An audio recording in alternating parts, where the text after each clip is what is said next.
Hi, my name is Mike McKee. I'm the head of installation and production at the Walters Art Museum.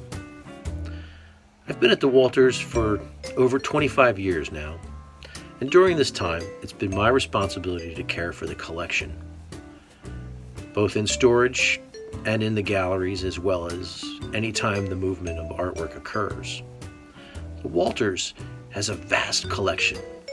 Within its walls, there are ancient ceramics from the Greek culture, carved sculptures, bronzes, a huge collection of manuscripts, carved ivories, and there are paintings.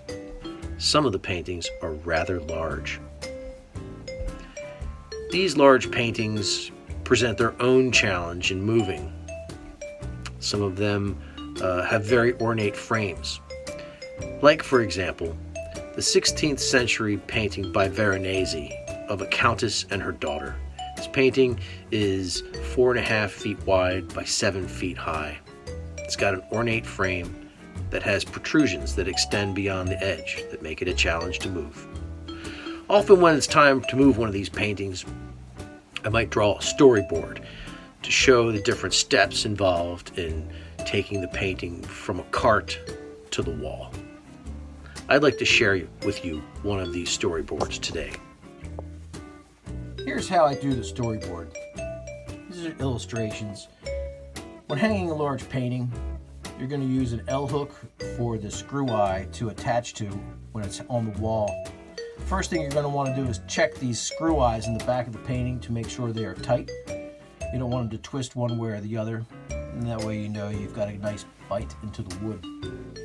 This painting also has the ornaments that protrude from the edge, and so we're using probably a 9-pound ethafoam block that allows support, won't compress, but it's a little softer than a 2x4.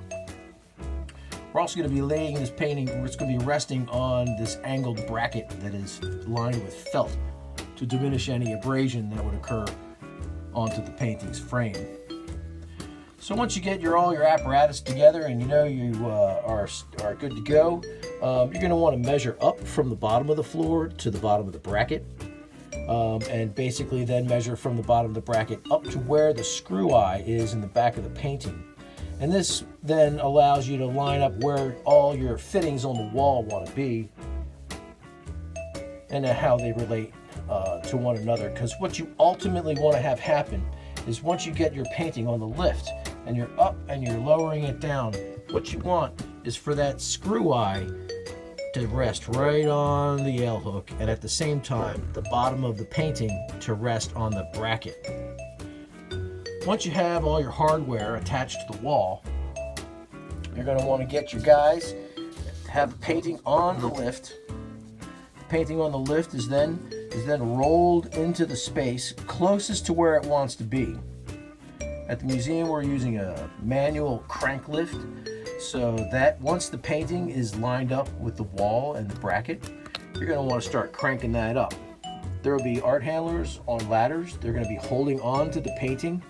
The painting is resting on blocks of foam, similar to how we had used it before. Once the painting is at the height of the bracket, just slightly above the L hooks, you'll begin to lower the painting. And ideally, the painting comes down right on to the L hook. And once it's resting on that L hook, you can simply just slide the painting right into the bracket below. And this is where your measurements need to be dead on. And that's how we hang the Veronese. Thank you for listening.